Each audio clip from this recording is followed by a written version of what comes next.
Сайн байна уу? Танд SNB эмнэлгийн зүгээс өнөөдрийн мэндийг хүргэж байна. За манай дээр 74 төрлийн наривчлсан шинжилгээ авагдаж байгаа. За бүгднгийн тайлбарлахыг хүсэж байгаа ч гэсэндээ өнөөдөр хэд хэдэн тоног төхөөрөмжүүдийг бариад яг ийм шинжилгээ авагдгаа гэдгийг та бүхэндээ танилцуулахад бэлдсэн байна. Тэгвэл цувралаар бол бүгднгийн хүргэнэ гэж бодож байгаа. За яг одоогийн байдлаар бол манай 7 дугаар сарын цаг захиалга цаг бичлэлд бол явагдаж байгаа. 6 дугаар сарын цаг захиалга бол дүүрсэн. Гэхдээ зарим тохиолдолд бас цаг туслах тохиолдол бас ганц 2 мерсээр гараад иддэг болохоор зэрэг 6 дугаар сард очор харуулахаас боломжтой бас байгаа шүү.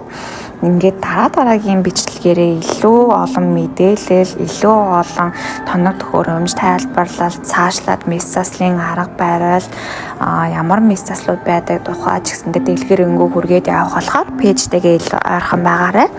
Өдрийг сайхан өнгөрүүлээрэй. Танд баярлалаа.